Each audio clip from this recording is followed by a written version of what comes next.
Sí, ¿no? Sí Ya se puede está observar, bien. tutor. Bien. Bueno, ya me presentaron. Agradecerles la invitación para la charla del día de hoy, que es acerca del planteamiento del problema y justificación. Como le mencionó su compañero, bueno, más o menos yo egresé en el año 2015 y bueno, cuando fui estudiante participé, al igual que ustedes, en algunas actividades tanto de mi sociedad local aquí en Perú, como también en FELSOCEN y en los SI y en algunos congresos que habían en relación al tema de investigación en pregrado. Actualmente soy investigador en la Universidad San Ignacio de Loyola y vamos a empezar con la charla. Lo que tenemos que tener en cuenta acerca del planteamiento del problema es que este suele ser la primera sección del cuerpo de un protocolo que puede ser para una investigación cuando ustedes concursan a un financiamiento o de repente cuando quieren obtener un grado académico, ¿no? Que puede ser el título de médico o un posgrado a nivel de maestría, doctorado. Entonces, en esta sección, en lo que usualmente uno escribe es el eje de la investigación o información acerca del eje de la investigación. De repente ustedes están interesados en investigar en el campo de la salud materna, en el campo de la informática médica, en el campo de la traumatología. Entonces se entiende que en el planteamiento del problema ustedes, la redacción que van a realizar va a estar orientada a describir ese campo. Además, en esta sección ustedes tienen que señalar por qué y para qué se está haciendo el estudio, que tiene que ver con la justificación del mismo. Asimismo, ustedes tienen que dar información acerca del contexto del trabajo. Esto lo vamos a ver un poco más detallado. Y finalmente la viabilidad del estudio, si es que se puede hacer y si tenemos los tiempos y los recursos para hacerlo. Entonces, esta es quizás la parte más difícil y en realidad no he querido complejizar la charla porque entiendo que es un curso más introductorio al tema de la investigación y la redacción tanto de protocolos como de artículos científicos. En sí, cuando ustedes busquen información en Internet acerca del planteamiento del problema, van a encontrar artículos, libros, blogs, videos en YouTube, etcétera, y van a encontrar que no existe una fuente de información que les sea, digamos, totalmente útil para responder acerca de cómo deben redactar el planteamiento del problema y la justificación. En general, lo que revisando diversas fuentes de información, en general lo que les piden o se suele pedir a la persona que redacta el protocolo es que en esa sección, uno, se describe el problema, se formule un problema, este problema puede formularse a través de una pregunta de investigación, se dé una justificación, o cuál es la importancia de hacer el estudio, y asimismo se exprese la viabilidad y la factibilidad del mismo. Algunas instituciones que son instituciones que solicitan proyectos para financiamiento o algunas instituciones que de repente a la cual ustedes pertenecen y le solicitan un protocolo también para poder realizar un tesis o una tesis o un trabajo de investigación, les van a solicitar que también en esa sección incluyan algunas secciones que otras instituciones consideran secciones apartes. Por ejemplo, los objetivos, la hipótesis, antecedentes, y que estas secciones también estén incluidas como parte del planteamiento del problema. Como les mencioné hace un momento, en realidad no hay un estándar de cómo hacer un protocolo. Y está bien que no haya un estándar, porque no necesariamente las investigaciones tendrían por qué ser iguales, entonces su estructura o la forma de presentar la información no tendría por qué ser la misma. Pero lo que sí tenemos que tener en cuenta es que los componentes o los elementos que hemos mencionado anteriormente sí deberían estar redactados dentro de nuestro protocolo. Que esto esté dentro o pertenezca a una sección que se llame una de otra forma va a cambiar según la institución a la cual tengamos que presentar el protocolo, pero los elementos van a ser los mismos, ¿no? Entonces, teniendo en cuenta eso, podemos redactar el documento y ir adaptándolo según la institución a la cual vamos a presentar el documento. No puede pasar que un mismo proyecto estemos buscando dos fuentes de financiamiento, entonces la forma de presentar el trabajo no va a ser la misma para la institución A o B. Acá les pongo unos ejemplos para que vean cómo puede cambiar, ¿no? Por ejemplo, en esa institución ellos mencionan que como parte de la sección de introducción, tiene que ir los antecedentes, marco teórico, planteamiento del problema y justificación del estudio. Aquí ya vamos viendo, por ejemplo, que para esa institución el planteamiento del problema y la justificación vendrían a ser como dos elementos distintos que forman parte de la introducción. En cambio, en la institución que tenemos en ese lado, vamos a ver de que la justificación, el planteamiento del problema, tiene dentro como un componente de la justificación. Y así van a haber diferentes modelos. Algo reciente, de repente algunos de ustedes va a participar en el CCI, que este año es en Paraguay. Entonces, cuando ustedes ven las instrucciones acerca de los proyectos de investigación, también ven que tiene una estructura diferente, ¿no? En este caso, la justificación también es una sección aparte, le señala qué componentes debe incluir la justificación, y acá quiero hacer una parada, porque siempre es importante que ustedes tengan en cuenta seguir las instrucciones. Si ustedes van a presentar su protocolo a una institución, de repente tienen un protocolo que lo han realizado para presentarlo en su universidad. Y ustedes han visto de que el tema que han tratado en ese protocolo calza para una convocatoria que está haciendo de repente FESOCEN u otra organización. Entonces, ustedes tienen que revisar las instrucciones que da la institución a la cual van a presentar su protocolo para adecuarlo a las secciones o a los componentes que la institución les pide.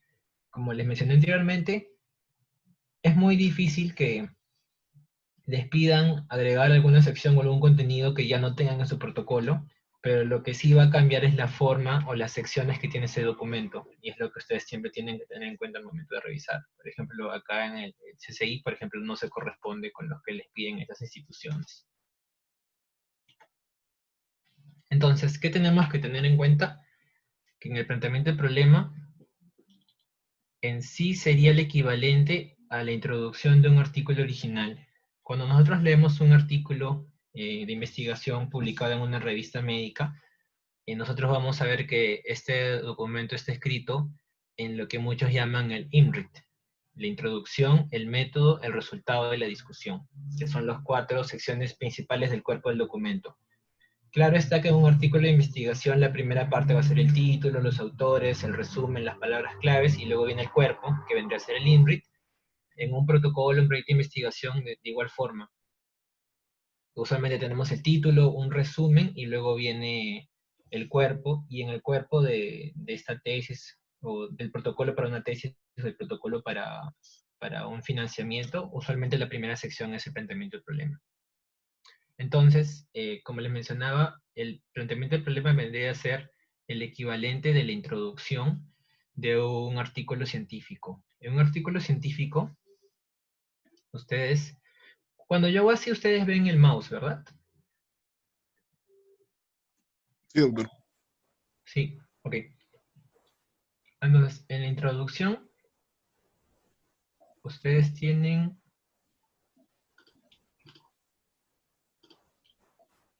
perdón, ustedes tienen aquí, ven esta forma de un triángulo que tiene, digamos, el punto hacia abajo, que asemeja un embudo.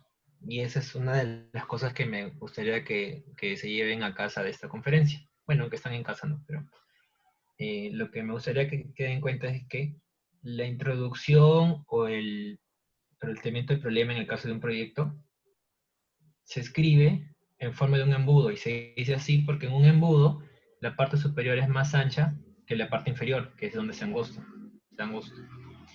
Entonces, esto lo que debe hacerles recordar es que ustedes escriben de general a específico.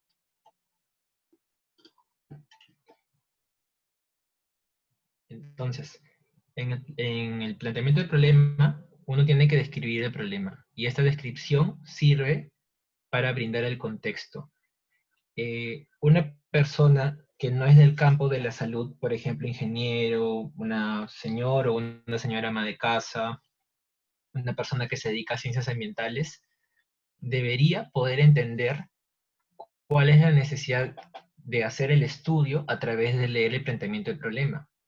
Es decir, esta sección debe estar redactada de una forma simple y clara y brindando la información necesaria, que es el contexto, para que la persona entienda qué se sabe del problema, qué no se sabe, que vendría a ser la brecha del conocimiento, que se llama gap, y es la razón por la cual vamos a hacer el estudio. Nosotros hacemos investigación porque hay un problema del cual no conocemos la respuesta, entonces hay una duda y se entiende que con nuestra investigación vamos a dar respuesta a este problema, quizás no de forma total, pero parcialmente sí. Se va a generar un nuevo conocimiento y ese nuevo conocimiento va a contribuir a poco reducir esta brecha de conocimiento, que les mencionaba que usualmente la gente le dice gap, por el término en inglés. Entonces, en la descripción del problema vamos al contexto. El contexto incluye tanto lo que se sabe como lo que no se sabe del problema. Y tienen que quedar muy claro en esta descripción del problema cuál es ese desconocimiento, cuál es esa brecha de conocimiento que se tiene. Para hacer esta descripción, obviamente tenemos que hacer una búsqueda exhaustiva de la información.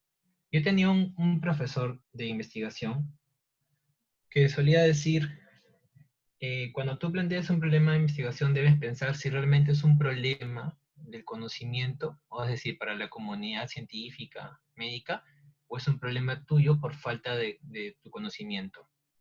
Entonces, nosotros debemos revisar de forma exhaustiva lo que se ha publicado acerca del tema, hablar con personas del campo, especialistas, investigadores, y realmente confirmar, es cierto, que realmente aquí hay algo que no sabemos y estaría bueno saber. Entonces, hacer esta descripción demanda una búsqueda exhaustiva de información para identificar de forma adecuada que existe una brecha de conocimiento. Con esta búsqueda exhaustiva, que sería como hacer un estado del arte, es decir, como hacer una revisión de todo lo que sabemos acerca de este tema, nos permite tener la información para dar un contexto. Y este contexto lo damos citando artículos relevantes acerca del problema que estamos estudiando. Y debemos recordar también que no debemos exagerar con la información que compartimos. Si bien es cierto, históricamente los proyectos suelen ser documentos gigantes de muchas hojas, pero con los años, poco a poco va cambiando la mentalidad, sobre todo de los revisores, en que cada vez se espera de que la información sea más concisa y no se evalúe tanto un documento desde el volumen que tiene, sino de la calidad. Es decir, con menos palabras expresar más contenido y que este contenido sea relevante para el problema que estamos estudiando. Entonces, cuando ya tenemos identificado la brecha de conocimiento, debemos formular el problema, que vendría a ser el problema central del estudio, y esto podría formularse como pregunta, ¿no? Usualmente en un estudio tenemos una pregunta, y este es un problema, y el problema es un problema general, y también podemos plantear problemas específicos a raíz del problema general que tenemos.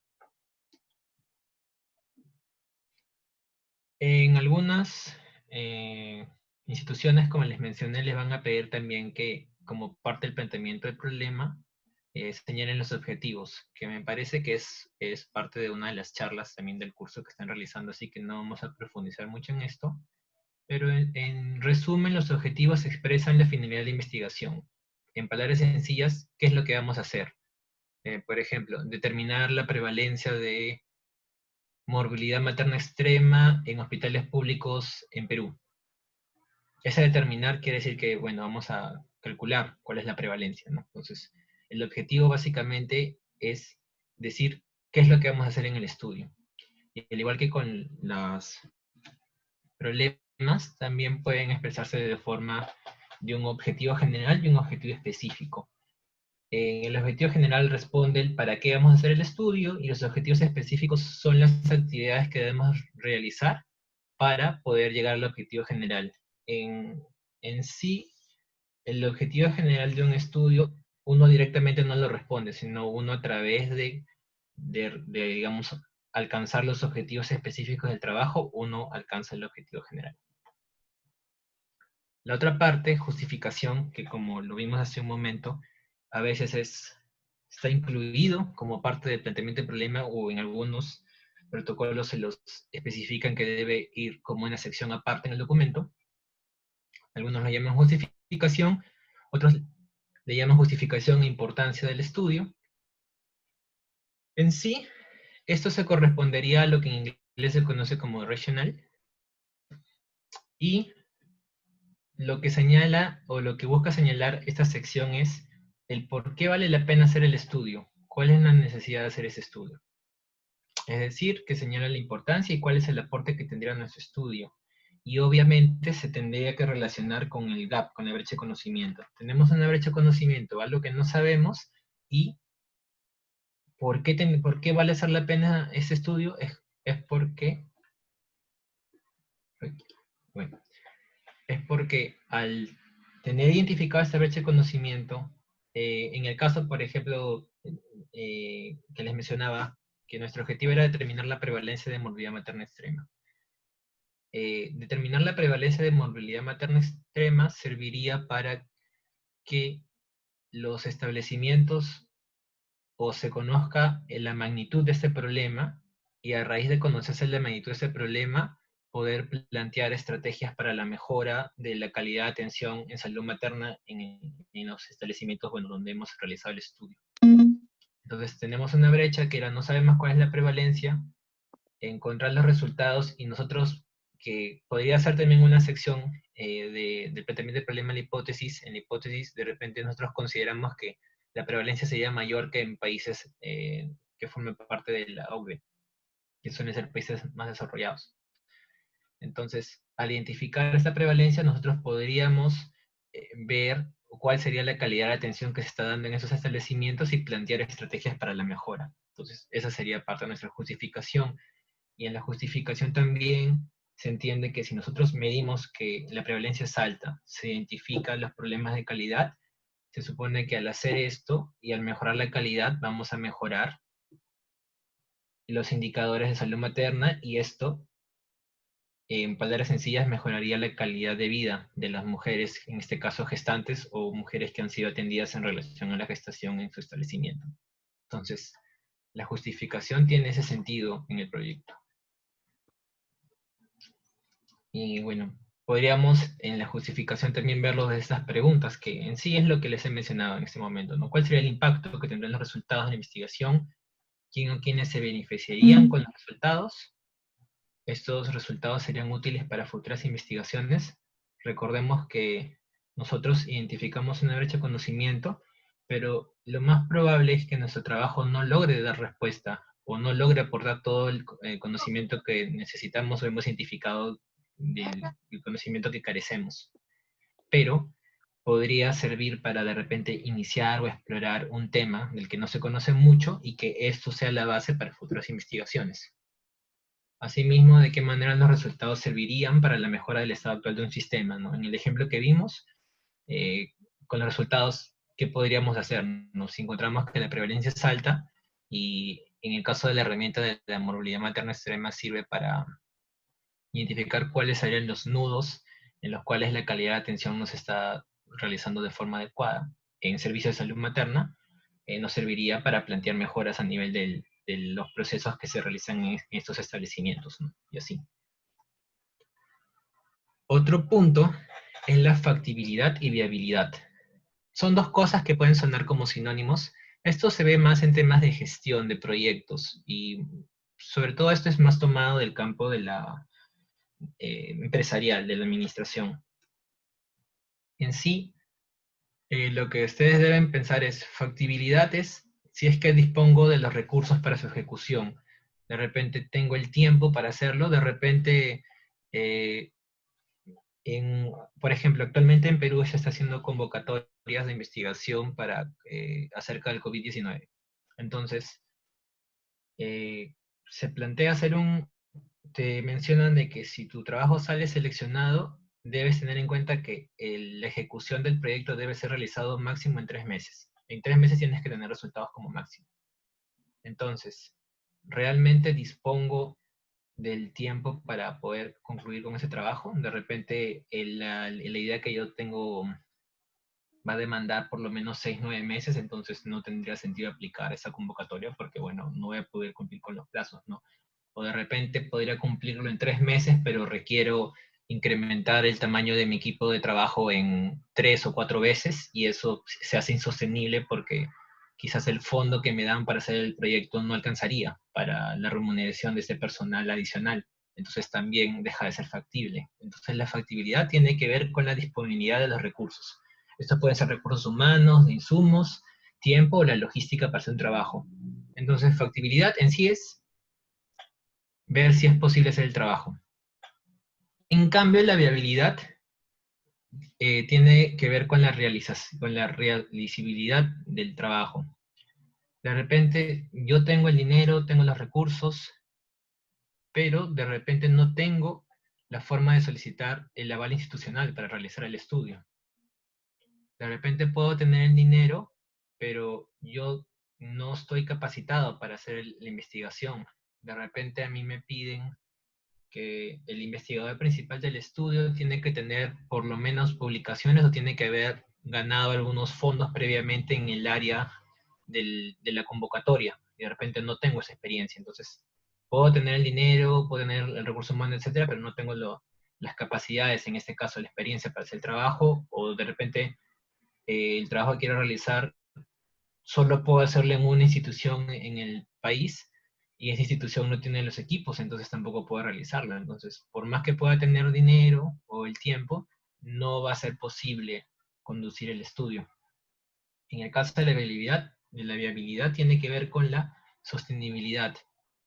Ok, primero, y eso es lo que pasa, ¿no? Casi todos los trabajos van a poder ser factibles, pero no necesariamente van a poder ser viables. Entonces, ambos componentes, factibilidad y viabilidad, debemos tenerlos en cuenta al momento de también hacer nuestro estudio. Y en algunos casos, en algunas instituciones, como parte del planteamiento del problema, les mencionan que deben señalar la factibilidad y viabilidad del estudio, o algunos les piden que esto deba ser redactado como una sección aparte en el documento. Entonces, ¿cómo redactamos? ¿Recuerdan el embudo? De general específico, ¿no? Eso es una referencia. Entonces, si vamos a redactar de general específico, nosotros debemos redactar el documento en una secuencia que tenga lógica, ¿no? Primero debería plantear seguramente alguna información mundial acerca del tema, luego puedo ir a algo regional, como puede ser Latinoamérica, Sudamérica, luego en el país. Si de repente mi investigación es a nivel nacional, pues ahí me quedo, ¿no? Que sé y que no sé a nivel nacional. Pero de repente eso ya lo sabemos y de repente mi interés es en una región específica, ¿no? De repente en el eje cafetero de Colombia, de repente en la región andina del Perú, de repente en las Islas Galápagos, etcétera.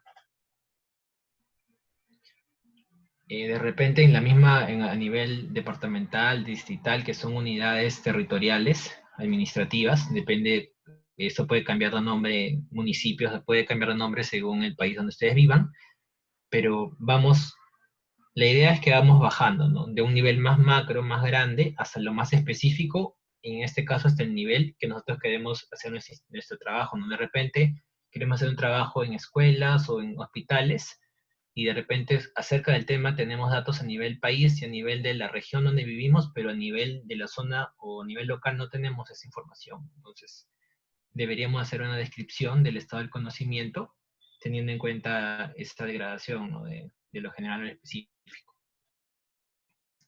Otro punto que al momento de redactar los enunciados debemos tener en cuenta que es importante dar cifras.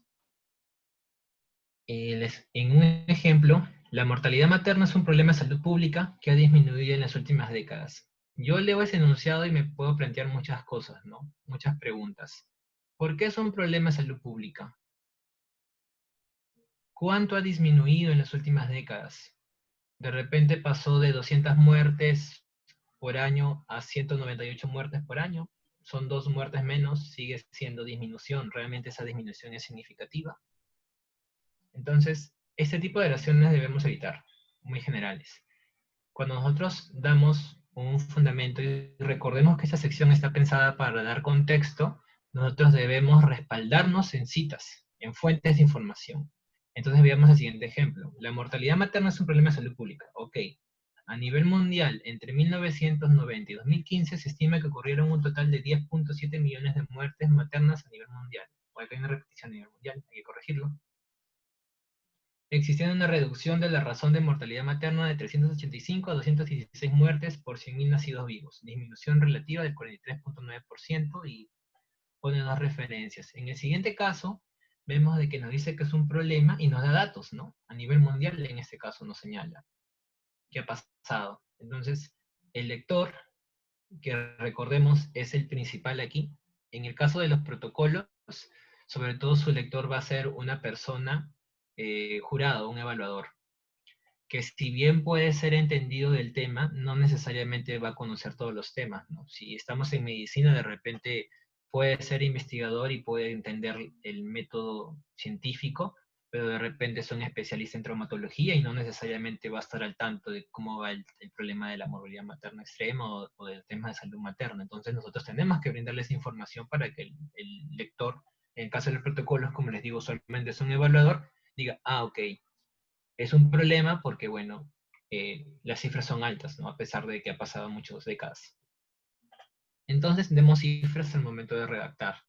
Y otra cosa importante aquí es de que, si se dan cuenta, nosotros estamos en una sección en la cual nosotros decimos qué se sabe y qué no se sabe del tema. Hasta este momento nosotros no estamos planteando nada nuevo, nosotros estamos diciendo qué se conoce y qué no se conoce en la literatura científica.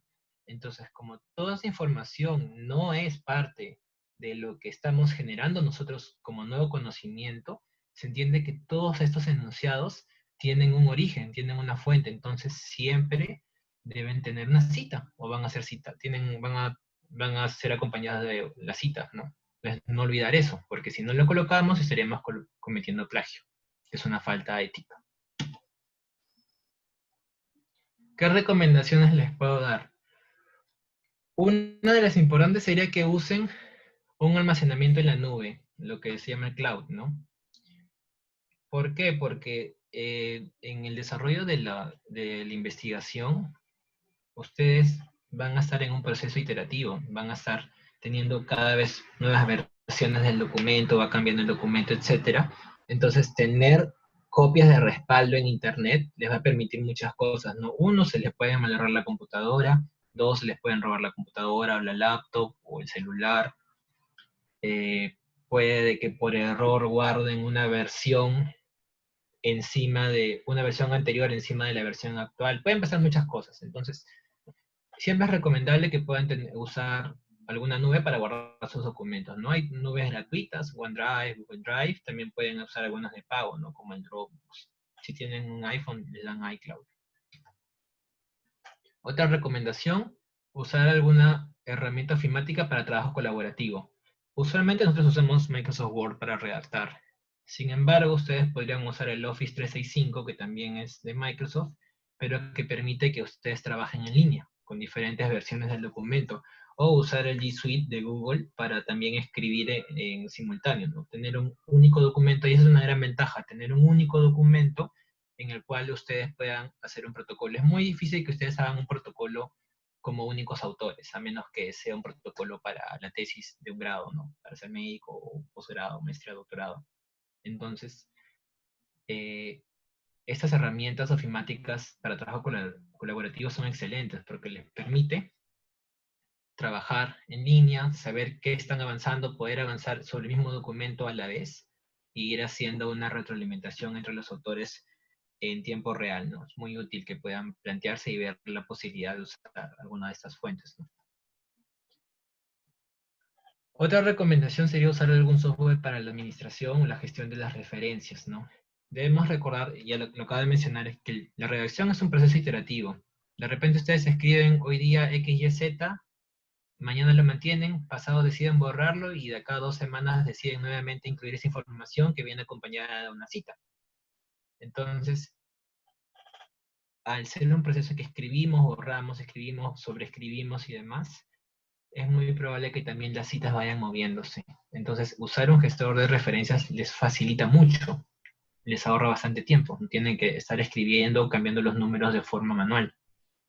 Asimismo, puede pasar de que en alguna institución les pida de repente que ustedes redacten su documento usando Vancouver, que es un estilo de gestión de referencia, pero puede ser que otra institución les pida a ustedes que usen el estilo del AMA, ¿no? De la American Medical Association, de repente le dice el estilo Harvard, de repente el estilo APA. Entonces, si ustedes hacen escriben las referencias de forma manual o las citas también de forma manual, pues si es que la institución ha cambiado o las normas son diferentes, ustedes tienen que hacer uno por uno los cambios y eso puede conllevar demasiado tiempo. Entonces, les recomendaría también que usen algún software de referencia al momento de redactar. Y entre las opciones, igual hay de pago y gratuitas. Zotero, Mendeley, EndNote, Paperpile. Yo les recomendaría Zotero. Si bien yo algunas veces he hecho capacitaciones en el uso de Mendeley, Zotero tiene la ventaja de que está integrado al Google Drive. Es decir, si ustedes, por ejemplo, usan el Google Drive, el Google Docs para hacer documentos, ustedes pueden tener instalado Zotero en su navegador web, en Google Chrome, en Firefox, y pueden usar el Zotero para hacer las citas en Google Drive. Y eso es súper útil si ustedes escriben sus documentos usando la plataforma de Google para escribir documentos. PaperPal también tiene esa misma finalidad. Es un gestor que te sirve para usarlo en Google Drive, pero ese sí es de pago. Entonces tienen que ver cuál sería la mejor opción para ustedes. Pero lo que sería importante es sí o sí usen alguno de estos gestores. Otra recomendación es que, como ya les mencioné, esta sección está respaldada en la literatura, porque ustedes tienen que comunicar el contexto acerca de lo que quieren estudiar. Entonces, como esa información no es nueva o no es generada a raíz de su trabajo, deben citar esta fuente de información. Un error que pasa común es que para no cometer plagio las personas parafrasean frases y sin embargo se olvidan de colocar las citas. Entonces uno tiene que estar atento y revisar el documento para que no nos pase eso. Otra recomendación que les doy es usar algún software de detección de plagio. Deben recordar ustedes que un autor de un protocolo o de un trabajo de investigación es responsable de la integridad de todo el documento. De repente, yo he hecho un acuerdo interno con mi equipo. Yo me encargo de escribir el planteamiento y mi compañero escribe la hipótesis, escribe el plan de análisis, escribe la justificación. Si, por ejemplo, su compañero cometiera plagio, copia de otra fuente de información tal cual, algún tipo de información en específico, y a ustedes se les detecta plagio, ustedes no pueden deslindar su responsabilidad y decir, bueno, esa sección la hizo mi compañero o mi compañera. Eso no funciona así. Un autor es responsable de la integridad de todo el documento. Entonces, de repente nosotros podemos tener una conducta responsable en investigación, ser responsables respecto a lo que acabo de mencionar, pero de repente nuestros compañeros no. Entonces siempre hay que tratar de verificar esto y una forma es usando algún software de detección de plagio. De repente también nosotros copiamos una información que consideramos que podría sernos útil y luego, bueno, por las diversas obligaciones que tenemos, nos olvidamos que lo copiamos y ni siquiera lo citamos. Entonces, puede que por una omisión de nosotros podemos estar cometiendo plagio sin quererlo, pero lastimosamente el plagio no es algo que se evalúa o se mide en base a la intención, se mide en base a lo que está escrito. Entonces tú puedes no haber tenido la intención y sin embargo vas a ser sancionado por plagio. Entonces evitemos eso y una forma es usando un software de detección de plagio. ¿No? Hay algunos gratuitos, Plagium por ejemplo, y otros como Turnitin, que es bastante común actualmente, muchas universidades lo usan. Plagiarism Detector es otro software que tiene esta finalidad. Otra recomendación en caso de que ustedes redacten o vayan a hacer un protocolo en inglés,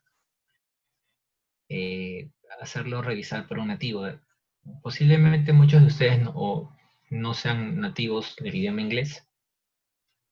Entonces siempre está bueno que si ustedes van a redactar el documento, pues hacerlo revisar por una persona que su lengua madre sea el inglés. De preferencia que esta persona sea investigador, si es que fuera posible, si no, un nativo también estaría bueno.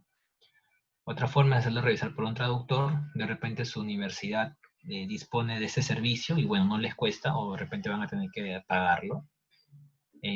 Otra forma también es hacerlo revisar por un editor de estilo nativo. El editor de estilo es una persona que mejora la redacción. Un traductor puede traducirte el documento, pero al no ser una persona especializada en el campo científico, puede que su traducción sea correcta o esté redactado correctamente en inglés, pero que no tenga esa sensación o no tenga ese estilo que sí tiene un investigador o un científico. Entonces un editor de estilo es útil para ello. Entre las herramientas que pueden usar como software, se tiene, por ejemplo, Grammarly, ¿no? Que es gratuito, y ustedes colocan o pegan sus párrafos en inglés, y el Grammarly que usa inteligencia artificial para ver si es que la gramática es adecuada o es correcta. Un programa bastante bueno. Y si ustedes tienen la versión de pago, porque el Grammarly es gratuito, pero la versión de pago le da algunos beneficios, como por ejemplo es también la búsqueda de plagio. Recomendaciones finales. Recuerden que se escribe de lo general a lo específico. Y recuerden el embudo. Sean concisos al redactar. En inglés hay un acrónimo que se llama KISS, así como beso, que es Keep It Simple and Short, que es simple y breve. Escriban simple y breve. Sean concisos al escribir. Y también recuerdan de que la redacción tiene que ser hecha de forma lógica, ¿no? Hay que respetar también la sintaxis de las oraciones en el uso de las palabras para redactar los enunciados. Entonces, ahorita vamos a ver unos ejemplos así rapidito, porque entiendo que ya estamos también un poco con el tiempo. Ahí están viendo un documento o están viendo en el PowerPoint. PowerPoint todavía. Ok, un ratito.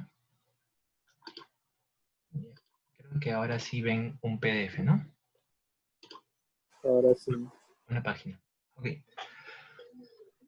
Por ejemplo, escogí algunos documentos así al azar para que veamos. Este no. Este tampoco.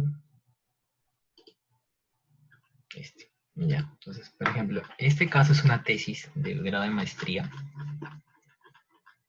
Quiero que vean lo siguiente. Bueno, el resumen, la introducción, y acá está, planteamiento de la investigación, planteamiento del problema. En este caso es una tesis acerca de un servicio de historia clínica electrónica para la atención del parto. Entonces vean, en el planteamiento del problema, en esa tesis lo que ellos hacen es, se coloca secciones, pero vean lo siguiente, ¿no? Salud materna, morbilidad y mortalidad materna, salud neonatal, morbilidad y morbilidad neonatal, morbilidad y morbilidad durante el embarazo, mortalidad y morbilidad materna neonatal en el Perú. Entonces, ¿qué vemos aquí? Que si bien tiene algunas secciones dentro del planteamiento del problema, lo que acontece es que parten de algo general, que es la salud materna, que es un campo inmenso. Luego se abocan a describir salud neonatal, que también es un campo gigante. Son dos campos bien grandes. Luego era la morbilidad y mortalidad materna. Luego la morbilidad y mortalidad neonatal. Es decir, vamos bajando, ¿no? Salud materna, gran campo. Morbilidad y mortalidad materna, un gran campo, pero dentro del anterior. Entonces vamos bajando y vemos cómo van describiendo, y vean de que los enunciados que se realizan también presenta cifras, ¿no? Que era una de las recomendaciones que les mencionaba. Uno tiene que dar cifras, uno no debe dar enunciados generales, sino los enunciados tienen que estar respaldados en cifras, y estas cifras deben también, obviamente, ser citadas, porque proceden de la literatura, ¿no? No es información generada por nuestro estudio. Y obviamente donde no va a haber citas, o lo que no va a haber citas, es en el momento en que nosotros enunciemos la brecha de conocimiento, ¿no? Que es lo que no se sabe, que es lo que nos lleva a hacer el trabajo, ¿no? Luego va bajando y vemos que finalmente llegan a Perú. Se entiende que en las secciones anteriores han dado un panorama general, mundial, regional, y luego ya están llevándolo a Perú, y en Perú empiezan a expresar las cifras, ¿no? Que hemos visto, como uno de los ejemplos. Y así es. Y luego ya continúa con el marco teórico, que es otra sección del documento. Y bueno, llega la justificación del estudio. ¿Por qué se va a hacer? ¿Para qué se hace? Y bueno, plantear los objetivos.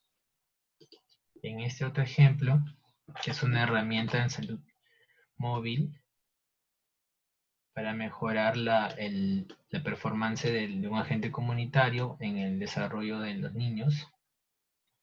Vean, por ejemplo, que esta es una revista que publica protocolos de investigación Algunas, no la mayoría, pero algunas revistas solicitan que cuando es un trabajo de investigación que tiene una intervención, por ejemplo, un estudio experimental o demás, que el protocolo del estudio esté publicado previamente, dado que se ha visto digamos, en la historia que muchas veces se presenta casos en los cuales se manipula el análisis, ¿no? Es decir, ustedes tienen los resultados de su trabajo, de repente los resultados no apoyan la hipótesis que ustedes querían demostrar, pero al momento de plantear el análisis, ustedes pueden diseñar o pueden proponer un análisis que haría pensar o podría llevar a resultados favorables para lo que ustedes quieren. Entonces, para evitar eso, se menciona de que el momento de hacer o si quiere hacer un estudio, que se publique el protocolo, para que en el protocolo quede claro qué es lo que vas a medir, cómo lo vas a medir, para que una vez que tengas los resultados no pase esto de que tú adaptes el análisis o la presentación de los resultados con, digamos, con el interés particular que tú tienes, para evitar. Entonces eso pasa mucho. Esta práctica es mucho más común en las revisiones sistemáticas. En las revisiones sistemáticas se plantea un protocolo, que es el que se va a seguir para hacer la revisión sistemática, y en ese caso, muy aparte de lo que les he mencionado, una de las finalidades también es evitar la duplicidad de trabajo, ¿no? Si yo soy un grupo de investigación que voy a hacer una revisión sistemática acerca de un tema, publico el protocolo previamente para que esté disponible, se sepa, de repente hasta recibir algún tipo de retroalimentación y que otro grupo no pierda el tiempo en hacer ese tipo de trabajo y de repente ese tiempo doblemente invertido que hubiera pasado si es que yo no hubiera publicado mi protocolo, puede servir para que ese otro equipo pueda hacer otro tipo de estudio y al final los que ganamos somos la comunidad científica, académica, ¿no? Dado que no se usa doble recurso para una misma finalidad.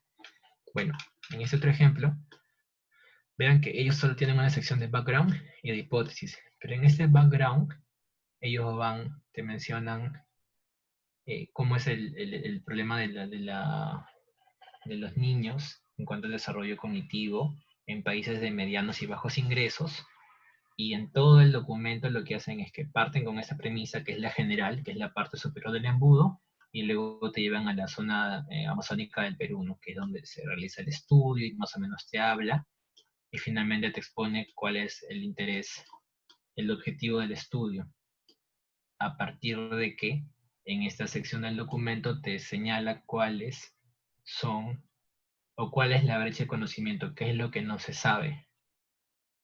En este caso no se sabe cuál sería la utilidad o cómo se podría tener un beneficio en la labor de los agentes comunitarios empleando herramientas de salud móvil, ¿no? Que básicamente es usar de repente alguna aplicación o algún sistema en un dispositivo que puede desplazarse, como puede ser un celular o una tablet, para poder mejorar algún indicador de salud, en este caso el desarrollo infantil.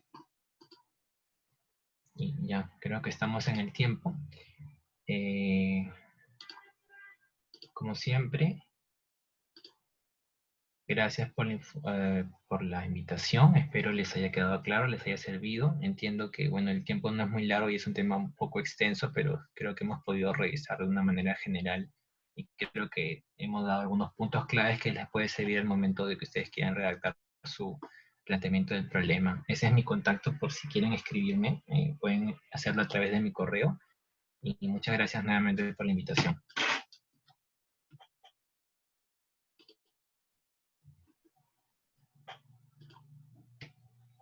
Doctor Guido, muy buenas noches. Mi nombre es Guido. En primer lugar, agradecer a su persona por la excelente ponencia. Muchas gracias. En realidad nos saca de muchas dudas. Agradecemos su disposición, su predisposición y por la ponencia brindada, ¿no? El día de hoy. Creo que los chicos, si tal vez tienen algunas dudas, tal vez no las pudiese resolver. Sí, Chicos, claro.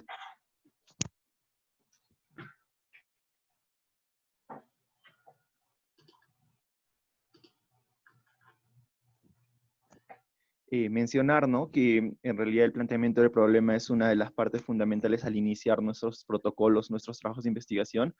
Y chicos, sería muy bueno que si tienen alguna duda o pregunta hacia el doctor, sería muy bueno hacerlo ahora, puesto que la parte práctica lo vamos a ver desarrollando todo esto, ¿no? Y también la parte del pase de lista va a ser con preguntas, de acuerdo a esto. Entonces, si tienen dudas, por favor, chicos, hácenla ahora.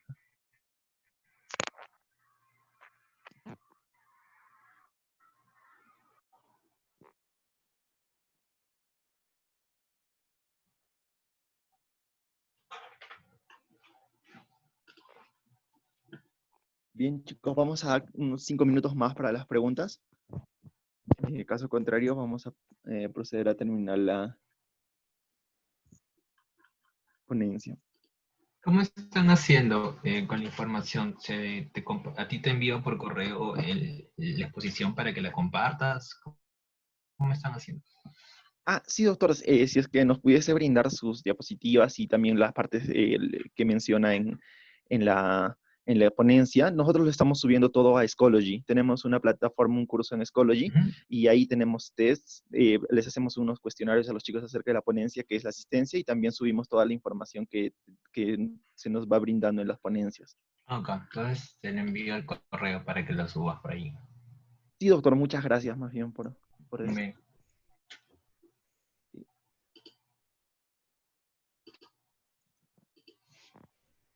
Una pregunta. Adelante. Con respecto a los software de plagio, ¿cuál sería la mejor manera de utilizarlos eh, y cuál de los software de plagio libres que el doctor brindó en su exposición es la mejor para evaluar los trabajos? Ok. Eh, Pregunto, perdón. Yo, Oscar Guardia. Oscar, ¿no? Sí. Ok, Oscar. Bueno, de los gratuitos, para mí me va bien Plagium. Lo voy a escribir por el chat.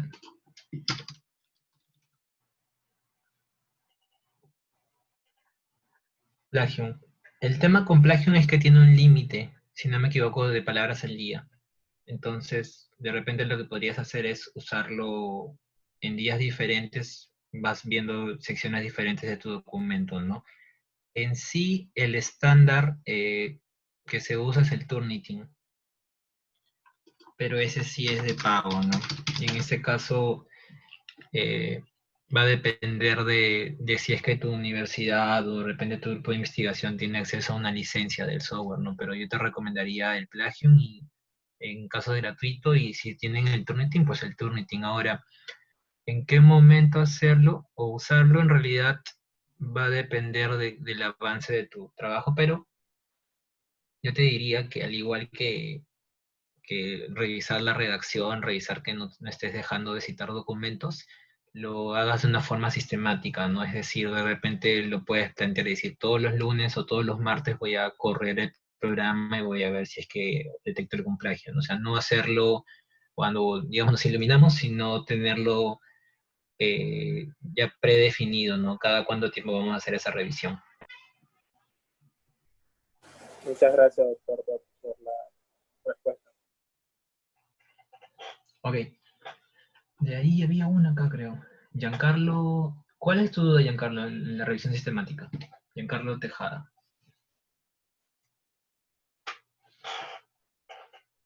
Hola, ¿se escucha? Sí, ¿Se escucha, no? Ya. Sí, bueno, es que, bueno, siempre tuve una duda, ¿no? Acerca de, o sea, ¿qué es una revisión sistemática? Creo que, no sé si es algo diferente a lo que es de un protocolo, y eso, no sé si me podría explicar, ya. porque también no te pones a escuchar también y están hablando acerca de revisión sistemática y como que yo me quedé ahí volando.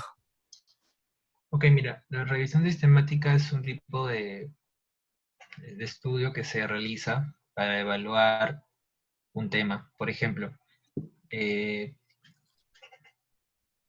tradicionalmente pasaba lo siguiente. Había unos artículos de revisión en la cual de repente un experto, un grupo de expertos, le decían, ¿sabes qué? Queremos que hables acerca del embarazo adolescente. Entonces, bueno, conocías a algún ginecólogo y le decías, ¿puedes redactar el documento? Sí, contactaba con otros expertos en el tema y escribían el documento. Pero el tema de ese tipo de revisiones era de que como no tenían un proceso, estas personas podían, de buena o no buena fe, incluir los documentos que ellos consideraban que eran útiles y que podían ser en realidad el mejor estado del conocimiento, como podía ser que no, dado que no había un proceso sistemático de cómo se buscaba la información acerca del tema del cual querías hacer la revisión y de cómo se presenta la información. Entonces, la revisión sistemática, que es lo que actualmente está más en boga, es que a través de un protocolo se establece de qué forma se va a revisar lo que existe en la literatura acerca de un tema y de qué forma se van a presentar los resultados. Entonces quitamos este sesgo de que la persona de repente no conoce todas las fuentes de información o que la persona tiene cierta parcialidad hacia algún tipo de información. Digamos que de cierta forma, no completamente, pero la podemos quitar un poco, dado que el proceso de la revisión del conocimiento acerca de un tema va a seguir unos pasos que están previamente establecidos. Entonces, en el caso de las revisiones sistemáticas, antes de hacer la revisión, los autores tienen que hacer un protocolo, ese protocolo publicarlo, está disponible en Internet, otros grupos de investigación pueden saber que este grupo está realizándolo, y al momento que las personas mandan su revisión, cuando la han finalizado a publicar, uno puede verificar si realmente se ha cumplido o no, y si hubo cambios, porque hubieron cambios en la presentación de su revisión en relación a lo que habían propuesto inicialmente hacer. Entonces, la idea de revisión sistemática es hacer una revisión acerca del estado del conocimiento acerca de un tema, pero hacerlo bajo un proceso objetivo que tiene pasos y permite realmente verificar la calidad o no de esa revisión. Me dices si te quedó claro ahí o necesitas un punto más que aclarar. Mm. Y para encontrar así ejemplos de revisiones sistemáticas, ¿habría alguna así página web, algo así que podría mencionar? Mira, hay una página que se llama Próspero, ¿ya? En esa página tú encuentras protocolos resumidos. No son protocolos en extenso, pero son resúmenes de protocolos de futuras revisiones sistemáticas que se van a realizar. Pues, ahí tú puedes ver qué incluye, cuáles son las personas que lo van a hacer, qué tipo de documentos van a revisar, cuáles son las fuentes de información que van a usar. En las revisiones sistemáticas lo que se recomienda es que por lo menos, por ejemplo, en el caso del embarazo adolescente, en una revisión sistemática, por lo menos se dice que debería buscarse en 3 fuentes de información, ¿no? De repente PubMed, Scopus y Web of Science. De repente, si es un estudio de embarazo adolescente en Latinoamérica, podemos también incluir LILACS u otra fuente regional de información. Entonces, revisiones sistemáticas, tú vas a poder encontrar en alguna de estas bases de datos, simplemente pones Systematic Review o revisión sistemática si vas a usar alguna fuente en español tipo, por ejemplo, LILACS. Entonces, tú ahí vas a encontrar información. Entonces, por un lado tienes los protocolos, que vas a encontrar los publicados, y por otro lado tienes publicaciones. ¿Dónde puedes buscarlas? Pues en cualquier base de datos, ¿no? PubMed, Google Scholar, por ejemplo, también vas a encontrar revisiones. Bien, muchas gracias. Listo. Doctor, disculpe, Sí, le escucho. con respecto al planteamiento del problema, ¿podría explicar un poco más lo de las estrategias Pico-Finer? Ya. A ver. La estrategia PICO inicialmente tiene una finalidad clínica. Bueno, para los que no manejan la estrategia PICO, es un acrónimo también. PICO se corresponde a población, prevención, comparación o comparador y comparadores. Outcome en inglés, ¿no? Que en español podríamos considerarlo como desenlaces. Entonces, esta pregunta de investigación te sirve para dos cosas. Primero, sí te puede servir para plantear un estudio, y otra para hacer la búsqueda de información. Empecemos por búsqueda de información. Búsqueda de información, cuando ustedes buscan, por ejemplo, en PubMed, ustedes no colocan embarazo adolescentes en mujeres de Paraguay, por ejemplo, sino ustedes colocan los términos claves, ¿no? Embarazo adolescente, Paraguay. O embarazo adolescente, Latinoamérica, Paraguay. Embarazo de riesgo, embarazo adolescente, Latinoamérica, Paraguay. Entonces, nosotros cuando hacemos una búsqueda, usamos palabras claves. ¿Cómo sabemos cuáles son las palabras claves? Una forma es tener la pico, ¿no? Por ejemplo, población, embarazo adolescente, Paraguay. Perfecto, ya tengo mis palabras. Intervención, de repente hay una intervención, de repente mi intención es cómo disminuir efectivamente el embarazo adolescente en poblaciones vulnerables en Paraguay. Entonces, intervención de repente puede ser el envío de mensaje de texto. Entonces, SMS es otra palabra clave. Mi comparador puede ser no darles nada o de repente continuar con las charlas educativas, que de repente existe un programa en el país que lo realiza, charlas educativas mi comparador, y mi desenlace va a ser cuál es el resultado que yo quiero evaluar. De repente sería disminuir el número de mujeres con embarazo adolescente en ese país, entonces la prevalencia. Cambien la prevalencia o disminución de la prevalencia. De mi desenlace sería la prevalencia o el número de casos. Entonces, si tú quieres usar la pico para un trabajo de investigación, deberías decirme, ok, mi población y yo acerca de esa población que serían las adolescentes o embarazo adolescente en este país, yo tendría que dar un contexto. También deberías decir acerca del uso de mensajes de texto que se sabe, ¿no? De repente en el mundo se viene usando en países desarrollados, de repente se ha usado en otros países de Latinoamérica y qué resultados han obtenido. Del comparador que vendría a ser en este caso eran las charlas, de repente también se tiene información en el país o en la región acerca de cuál es la efectividad o la eficacia de estas charlas en el control del embarazo adolescente, y también podría tener información en otros países o de repente en mi mismo país si es que mi estudio está hecho solo en una región y decir, ok, esta intervención con mensaje de texto se ha hecho en una provincia y en esta provincia ha sido efectivo, pero de repente esa provincia es costera o está en la capital y yo quiero evaluar el embarazo adolescente y ver si esta herramienta sería útil por ejemplo, en adolescentes que viven en la zona rural del país, por ejemplo, ¿no? Entonces, a través de la pico también puedo ir identificando esas palabras claves y decir qué se sabe y qué no se sabe, y en mi documento expresarlo. Finner tiene otra finalidad. Finner lo que te dice es que si tu trabajo tendría sentido no hacerlo, ¿no? Si es factible de hacer, qué innovador tiene, si es ético realizarlo, cuál sería el impacto que tendría. Finner también es un acrónimo, y Finner te debes pensarlo como, ok, si cumplo con lo con lo que tiene el acrónimo Finner, yo debo decir, ok, mi trabajo tiene sentido de hacer. Entonces me puede servir tanto como para escribir el planteamiento del problema como para escribir la justificación del estudio, ¿no? Y ver si es viable y si es factible y es viable hacer el trabajo. Entonces, esos acrónimos te pueden servir para eso. El Finner y el Pico te sirven para ver que la idea tenga sentido de hacerse. La Pico adicionalmente también te puede servir para hacer tus estrategias de búsqueda. Entonces, no vi no vi tu nombre, pero espero y me dices si te quedó claro o quieres algún punto más ahí. Sí, gracias, me quedó claro. Listo, Camila. Ok. ¿Y ahí alguno más? Creo que hay por acá, ¿no?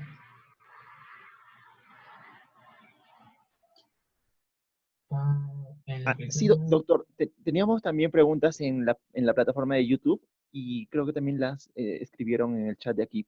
Si por favor nos Ok. pudiese apoyar.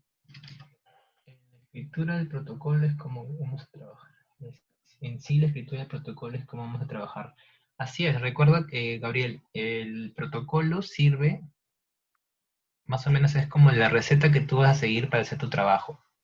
En lo que nos concierne en esta exposición, que es el planteamiento del problema, es en la cual tú nos dices el contexto, o sea, pues acerca del tema, nos dices qué sabes, qué no sabes, diré qué se sabe, qué no se sabe, nos dejas de forma clara y nos dices qué es lo que no sabemos y nos dices por qué sería útil o relevante hacer un trabajo que dé respuesta a esa brecha de conocimiento, esa pregunta de investigación. Entonces, sí es eso. El protocolo no tiene obviamente resultados porque es algo que tú vas a hacer a futuro y por eso estás planteándolo, ¿no? Tu protocolo es qué pasos vas a hacer para hacer tu estudio y luego ya en algún momento ejecutarás tu estudio.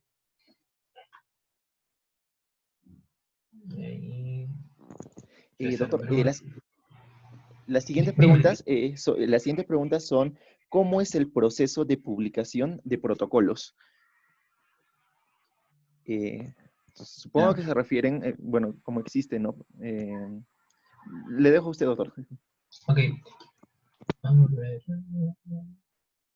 A ver, César Bruno dice, Cochrane tiene una sección de revisión sistemática. Sí, efectivamente. Cochrane es un grupo que está más orientado a la revisión sistemática y ahí puedes encontrar información.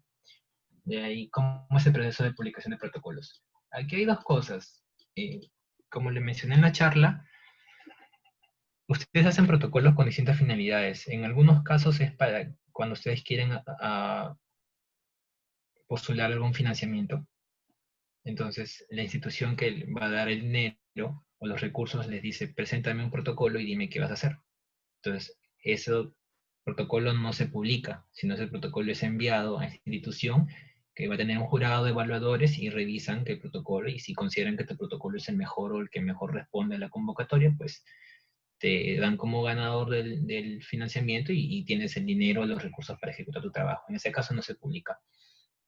En el caso de que tu protocolo sea para una tesis de investigación, una tesis de algún grado académico, como para licenciarte como médico o para tu maestría o doctorado, igual, ¿no? Esas tesis no se publican, esas tesis van a la oficina de investigación o del área que corresponde en tu institución, hay algunos evaluadores, o en ese caso se llaman jurados, evalúan la calidad del mismo, posiblemente luego de esa evaluación también tengas que pasar por el comité de ética y luego vas a poder ejecutar tu trabajo para obtener el grado académico, en ese caso tampoco se publica.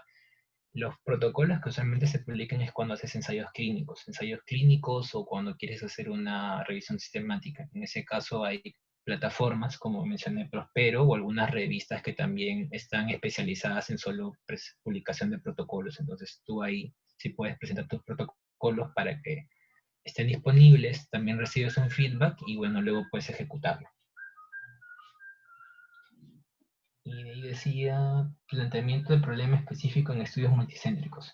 En los estudios multicéntricos en realidad no hay tanta diferencia respecto a un estudio multicéntrico es cuando se hacen en dos sedes distintas, en dos sedes. Y usualmente esas sedes, cada una es liderada o guiada por un grupo de investigación que tiene un líder en ese sitio de investigación.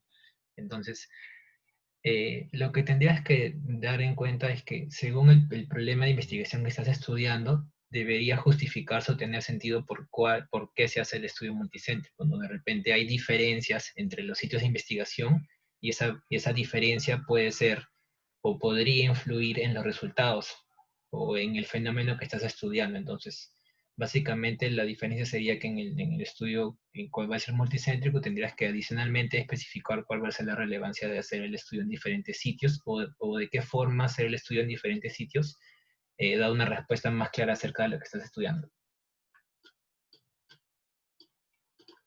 Y hay una más que es, ¿existe alguna plataforma para colaborar en estudios multicéntricos? Pregunta Oscar Guardia.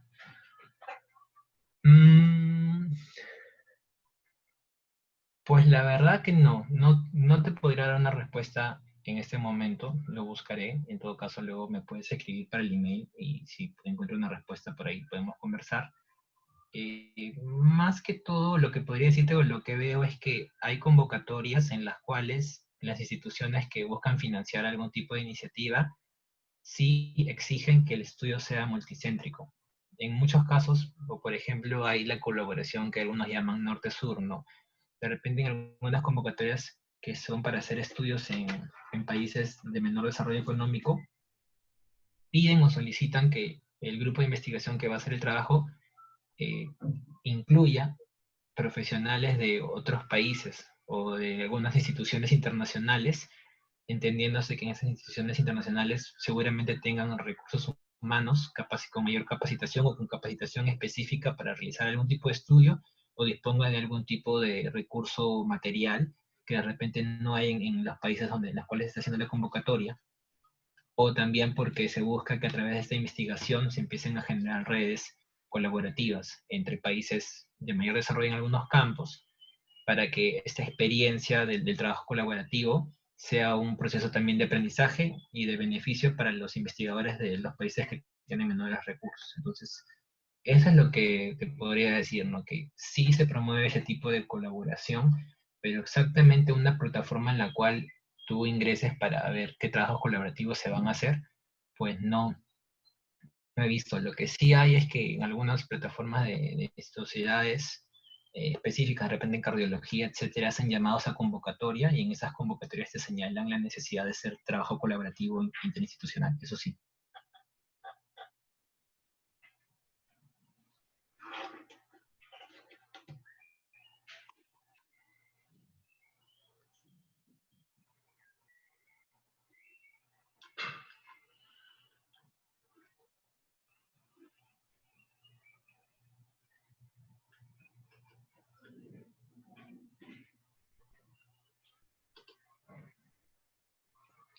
Bien, perfecto, doctor. Una vez más, muchas gracias por su excelente ponencia y por su colaboración con Zona B y con todo FELSOSEM en realidad, ¿no? Muchas gracias por su aporte. En realidad nos va a servir de mucho a cada uno de nosotros para poder proseguir con lo que es la redacción de protocolos, ¿no? En todos los chicos que están en el curso. Una vez más, doctor, muchas gracias por su disposición de su tiempo, por la exposición, por resolver nuestras dudas y, y, y estar esta noche junto con nosotros, ¿no? Muchas gracias, doctor. Creo que con esto finalizamos el curso y también gracias a todos los chicos que han estado el día de hoy por medio de Zoom y también por la plataforma de YouTube. Y creo que con esto concluimos la ponencia del día de hoy. Se les va a hacer llegar a cada uno, chicos, el test en la plataforma Schoology. Ya saben el código de la plataforma. Y también ahí se va a subir todos los materiales que nos brinden. Muchas gracias, doctor. Saludos a todos, que estén bien en esta época de pandemia. Cuídense. Nos vemos pronto. Hasta luego, doctor. Igualmente.